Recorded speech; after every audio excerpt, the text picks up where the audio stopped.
Sa ngalan sa Ama, sa Anak, o sa Espiritu Santo. Amen.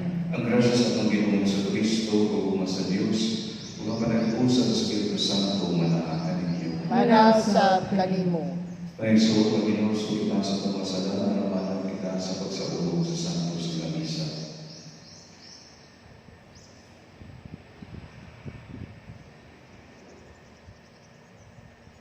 Nagakumisa ako sa Dios. Nagagagahom sa tanan. O kaninyo mga igsoon, kay nakalapas akong daguyamot sa una-una sa pulong ug sa buhat, ug sa walang pagbuhat ug sa kinahanglang buhaton. Kaya akong sala, akong dakong sala. Busa na ngamuyo ako kang Santa Maria nga kanunay ulay, ug sa tanang mga anghel ug mga santos, ug kaninyo mga igsoon, aron ninyo akong iampo sa Ginoo nga atong Dios. Kaluyan ka sa Dios, mga kapagahong sa tanan, o pasayod sa akong masala. Dadanon ka kita niya nganto sa pinabuhing tayo. Amen. Ginoo, kaluy kami. Ginoo, kaluy kami. Kristo, kaluy kami. Kristo kaluy kami. Ginoo, kaluy kami. Ginoo kaluy kami. Magampo kita. Magkagagawang nga Diyos, itugot na namuyo kami, nga kaming nasayat sa grasya sa pagkabanhaw sa Ginoo. Mabanaw ka na sa bagong kinabuhi, pinagi sa ugma sa Espiritu Santo. Kiniya mo kipamayo pinagi sa mga Ginoo sa Kristo imong anak, nga buhiyong hariban kanimo sa Espiritu Santo, Diyos hangtod sa kahangturan. Amen.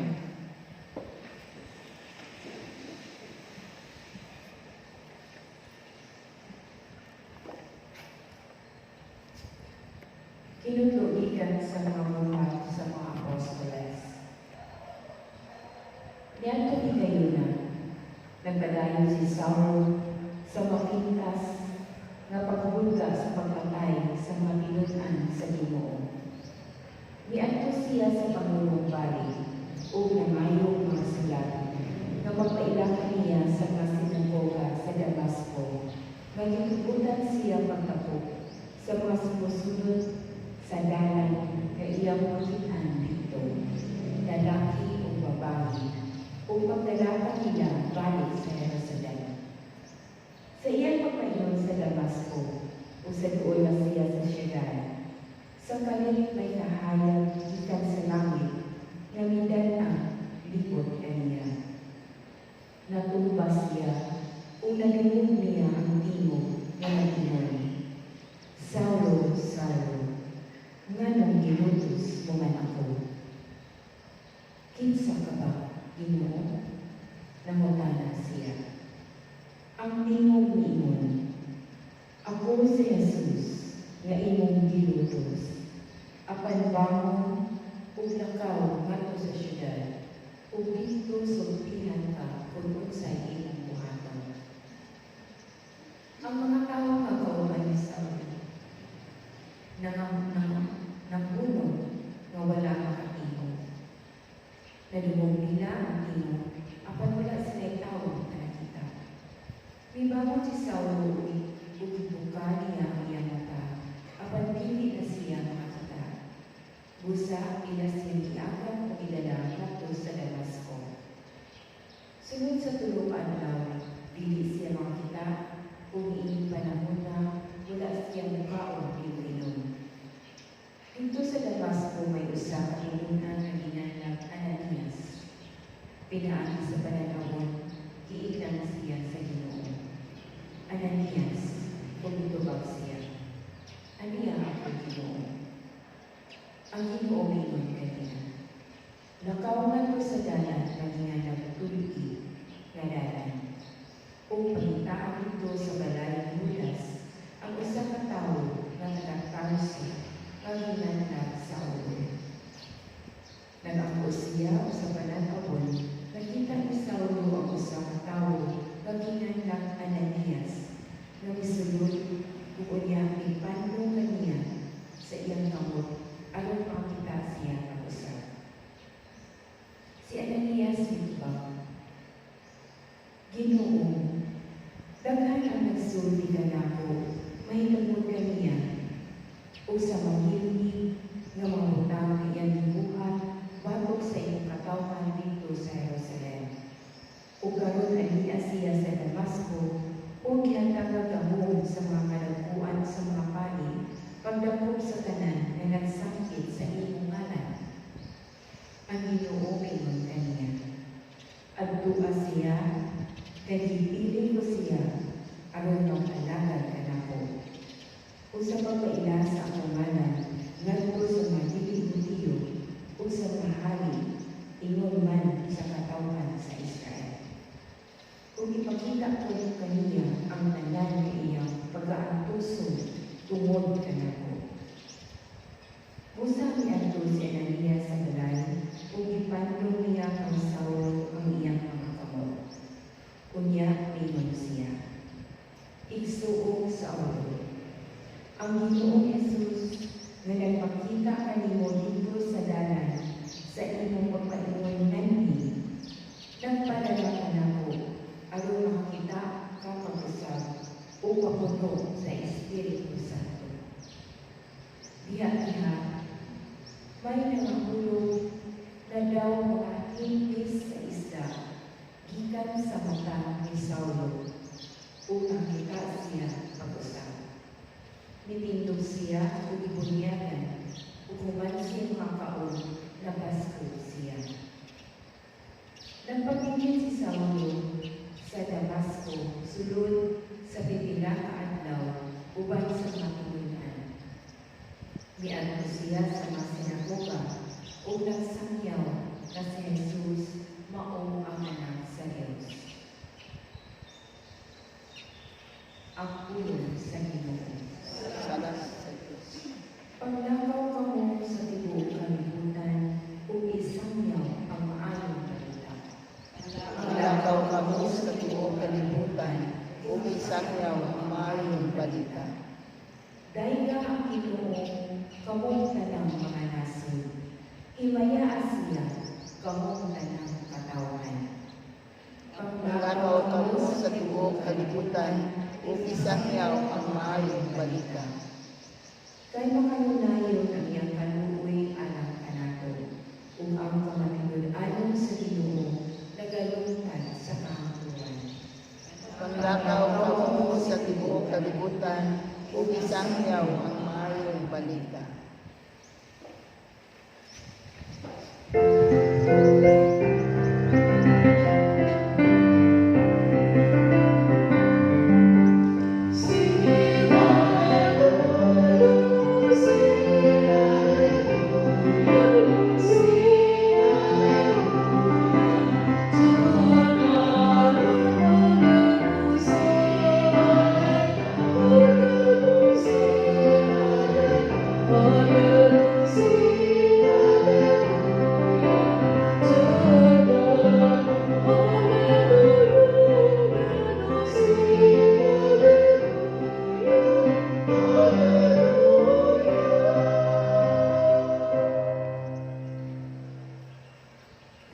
Ang Ginoo ana kaninyo. Manasa kanimo.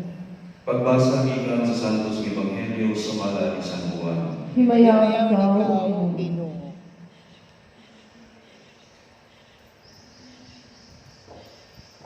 Nakahaling kiniog mainit nga panagdalisay sa mga Hudyo ug sila mingon, unsaon maning tawhana paghatag kanato sa iyang gawas aron kanon. Nangutana sila.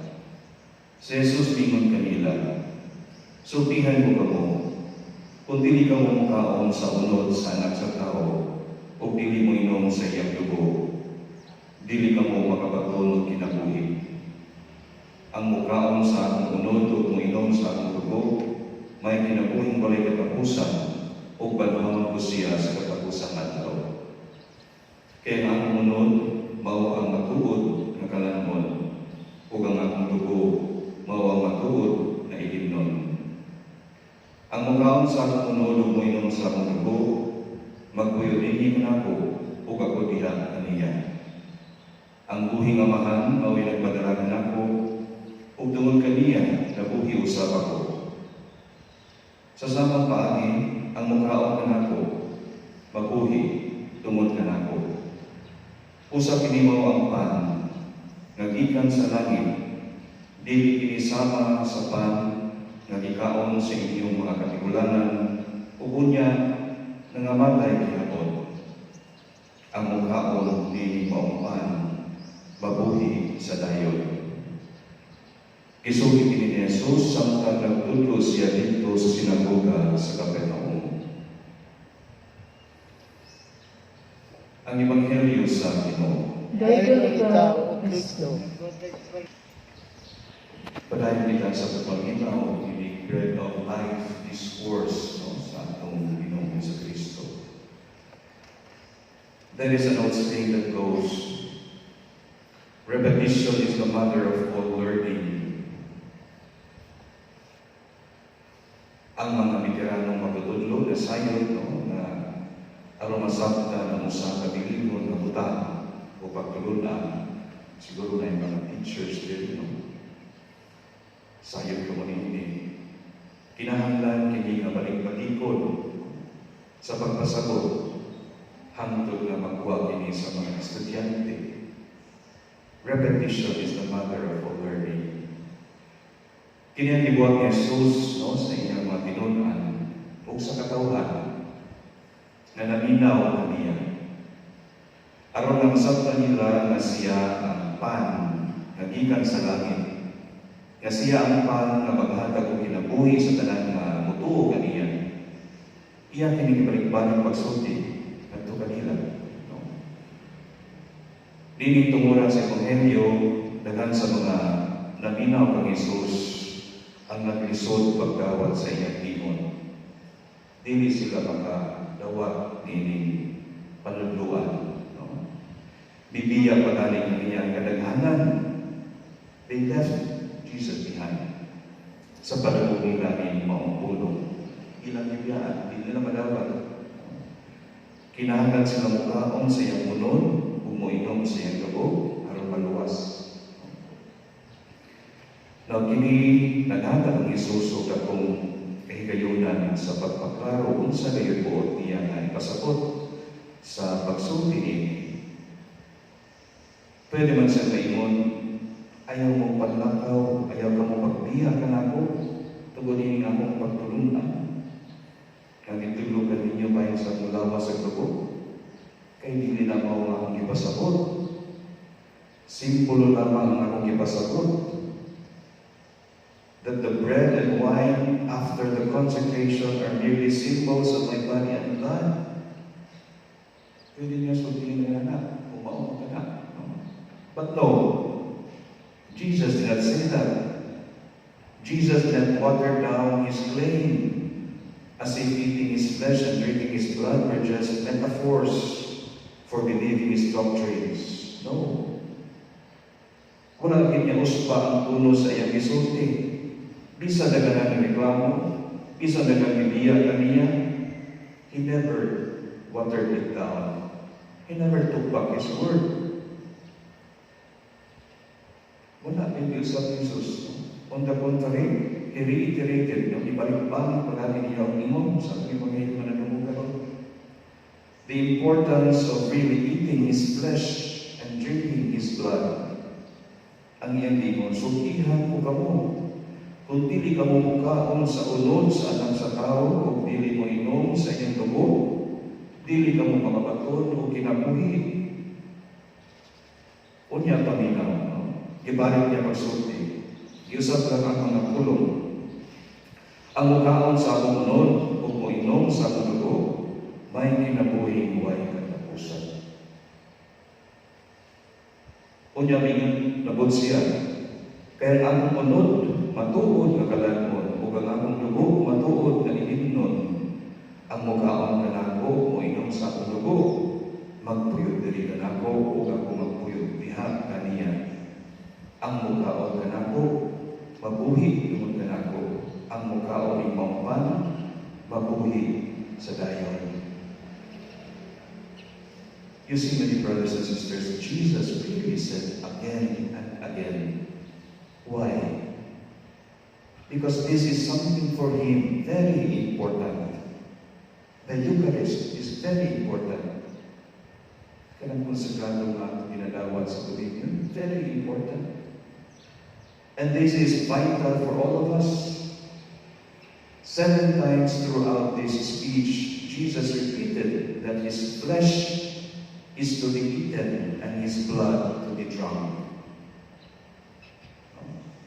By all who wish to be saved and have eternal life, 7 times. That is how important this is. Kapito ibalik-balik sa atong Ginoo. May soon wala kang bisan usan sa mga naminaw kang Kristo kamiingon. Aw, metaphorically ay na ang iyang giingon. Symbolically ay na ang iyang ipasagot. Dili kaya tinuudahan. Wala giingon. Wala na kaigon anak. Aside of course our Protestant brothers and sisters today, para kanila is just a symbol. Ang Eucharist is just a symbol of Christ. At para kanato, dili, kay klaro kayo ingon ni Jesus. Mao kini unod ang iyang lawas kayo. Tungod kay nakasabot sa punto ni Jesus, wala nito tanan. Na simbolismo ra kana. Except for those who left, kaya di nila madawat ang ipangsulti ni Jesus para kanila is cannibalism, uka sa flesh, that is cannibalism. But Jesus then watered it down. He insisted, for that is the truth. Pero ang mga nagpabilin kaniya, ulahan, tungkol dito sa katapusang panihapon, itugod ni Jesus ang Eucharistia na mao'y institusyon na magpalayag sa maong kamatuoran. Ang pan o bino na iyang panalanginan na himong tinuod niyang lawas o dugo para sa kinabuhi sa katauhan na mutuo kaniya. O kini mga igsoon, mahitabo, pag-usap, matagi gayon nga dunay sa ulugod na santos na misa. Ang pari na magdala sa persona ni Kristo mao'y manalangin o mag-konsagra sa pan o bino. Sumpay siya isugo kanako. Uhat na kini aron paghandog kanako. My dear brothers and sisters, if you still think and believe that the bread and the wine in the Eucharist are merely symbols of Christ's body and blood, not his real presence, you got it wrong. You miss the whole point of Jesus. So think again, no? Or else you lose the opportunity of sharing his very life and of having eternal life with God in heaven. Usap kita, kung utambong niya sa Santos na Misa, paningkamag kita nga anda mga kong kabalingon sa pagpangalawa. Kaniya, mamumpisal ka kung kinahanglan. Kaya ang atong gitawag, lawas sa akong Ginoo. Panilagin na lang.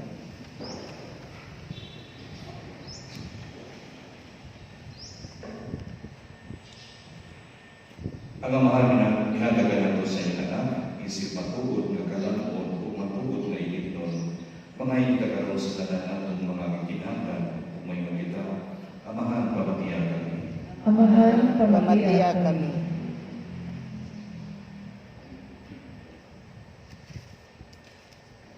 Kaang simbahan, mutubo diha sa pag-ilag sa bili sa Santos ni Eucharistia, isipan sa kinabuhi, pinagi sa ilang pagsaulog sa sakripisyo sa Santos ni Misa, uban ang mas dakong debosyon. Mag-ampo kita sa Ginoo. Amahan, pamatiya kami. Naisip kagaliban, matag-adyo kitang manikang sa Diyos, bisan niya sa akong mga kalisdanan o mga pag-atos. Mag-ampo kita sa Ginoo. Amahan, pamatiya kami. Na ang mga pamilya, ilabi na ang among kabataan, mutubo diha sa mga paagi, sa grasya, pinaagi sa kanunay pagtawad sa Santos ni Eucharistia. Mag-ampo kita sa Ginoo. Amahan, pamatiya kami. Na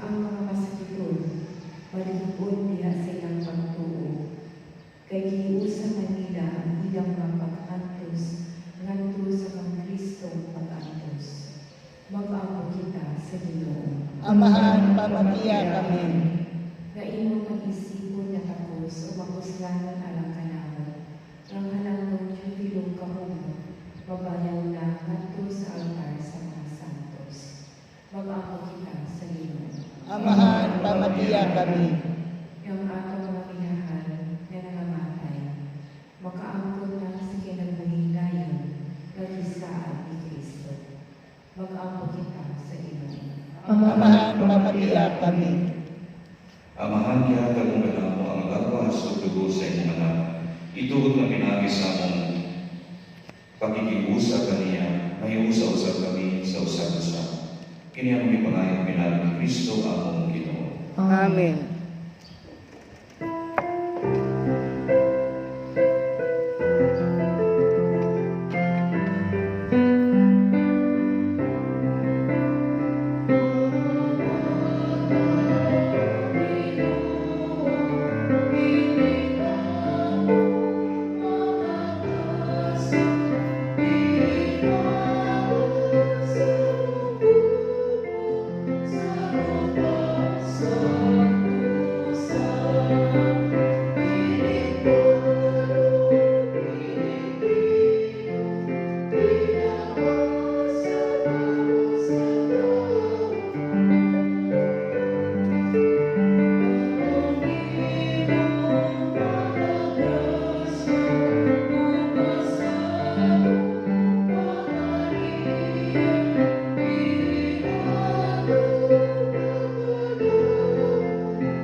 May gusto pagkama kumoro ang ako yung sakripisyo, duwatan ta sa Diyos, mamahal, mapagagahan mo sa tanan. Duwatan ka sa Ginoong sakripisyo gikan sa imong mga kamo, alang sa pagdayeg paghimaya sa iyang ngalan, alang sa atong kapasalanan ug sa tibok iyang santos nga simbahan.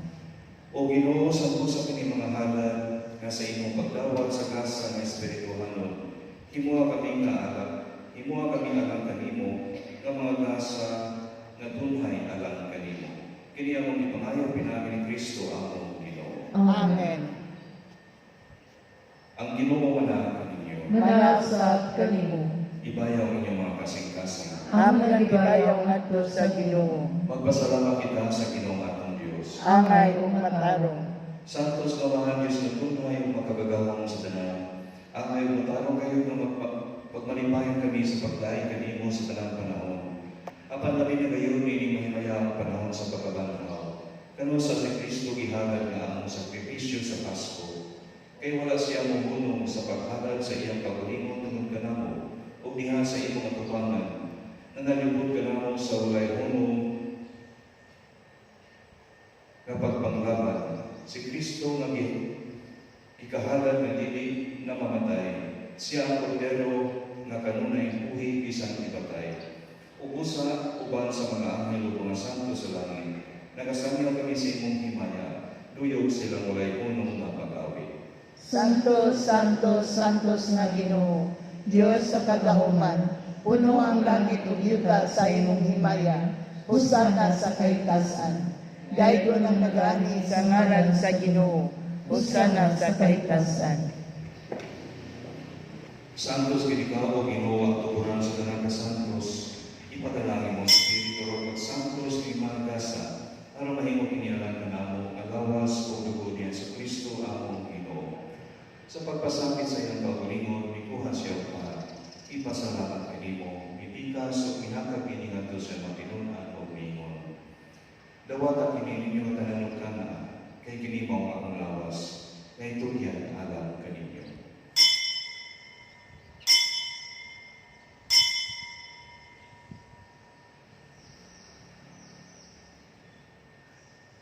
Sa samang pakakita po sa panihapon, mikuha siya sa kalis, ipasalamat kanino pag-usap, mihan kaginingan to sa mga tinunan o mingon.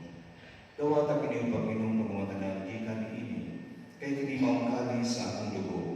Sa pagpupunhay ng kasagutan, ang dugo nga iuna alang kaninyo, ug alang sa tanang mga tao, aron ang mga salama pa sa iyo.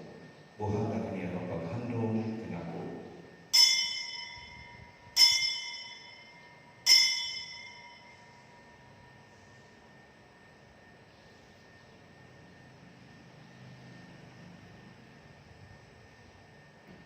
Kini ang misteryo sa pagtuo.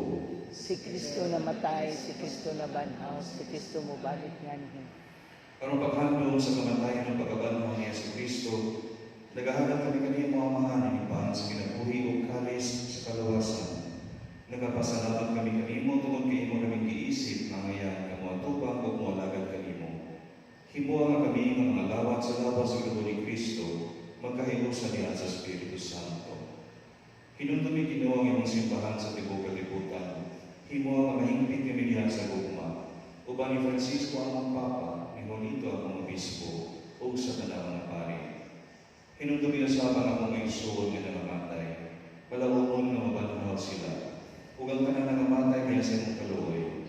Daga silang tanan sa pagsulong sa kahayag sa imong gawong. Kaluoy kami tanan, himuha kami angyan nga magkaambit sa kinabuhi tunhay. Uban ni Maria, ang inang nga ulay sa Diyos. Uban ni San Jose, ang Banan. Uban sa mga apostoles, o sa tanan nga mga santos na nagatuman sa imong kabubuton, datas sa katuigan. Uban kanila pinamatay ko, ug may ikaw mahimayaan. Pinaagi niya sa Kristo, imong anak.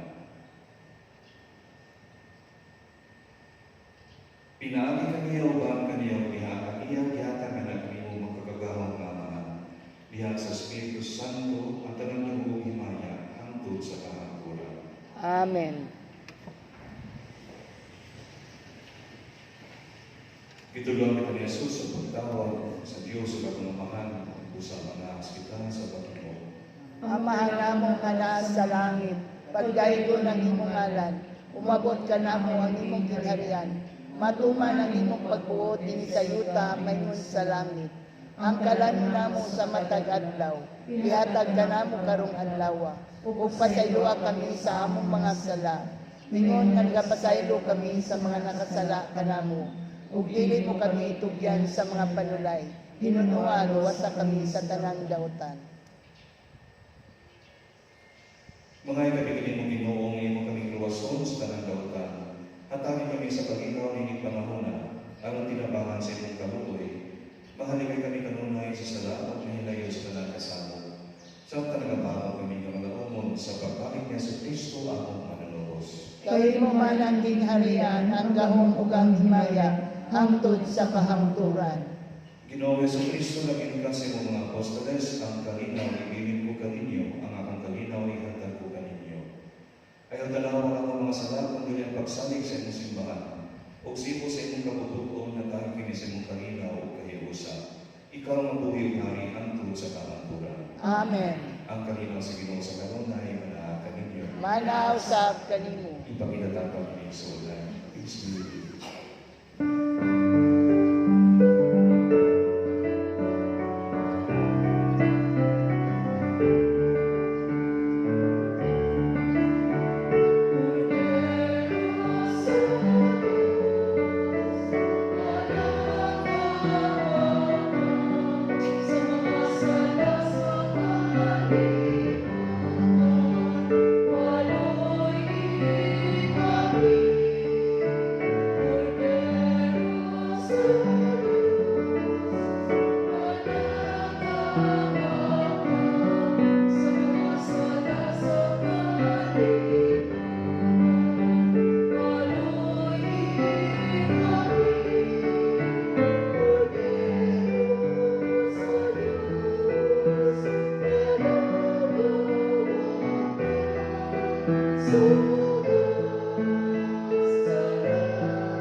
Kini mga kordero sa Diyos na nagawagtan sa mga sala sa kalibutan, pulahan na kitapit na lang sa panihapon sa Ginoo.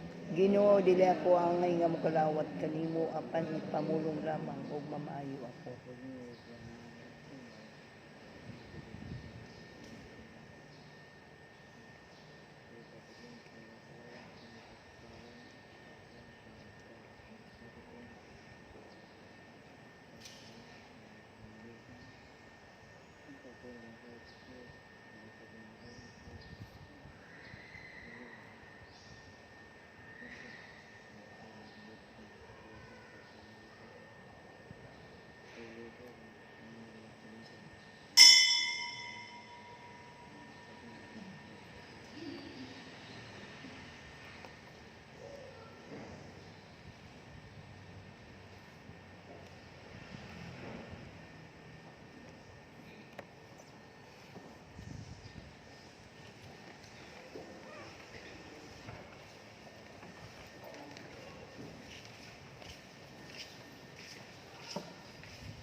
Mag-apo kita. Ginoo, kaming nakadawat sa mga grasa ng inyong Eucharistia, nangaliya nga mapausanon nga gipabuhat na namo sa imong anak. Aron paghandom kaniya, makatatang ka namo sa pagtubo diha sa imong gugma. Kini ang mga pangalan pinagi ni Kristo ang among Ginoo. Amen. Pag-ampo ng mga San Miguel Arcangel ng Tanan. San Miguel Arcangel, tabangi kami sa pangbuhatan. Panaliti kami batok sa mga panlibong o pagsilay sa yawa. Mapausanon kami nag-aamyo kanino, o prinsipe sa mga kasundaluhan sa langit, nga pinagi sa gaon sa Diyos, imong ibanod sa impyerno si Satanas, uban sa iyang kang mga espiritu, nga naglibot-libot sa kalibutan, aron pagpukan sa among mga kalag. Amen. Prayer to Virgin Maria. Angel of God, my guardian dear, to whom God's love commits me near, ever this day be at my side, to light and guard, to hold and guide. Amen. Ang Ginoo manahan kaninyo, Manaw sa kanimo, manalangin niyo ang Diyos nga makakagahom sa tanan, ang amahan ng ganakaw ng Espiritu Santo. Amen. Tapos ng misa, dalang kalinaw o ni Kristo. Salamat sa Diyos.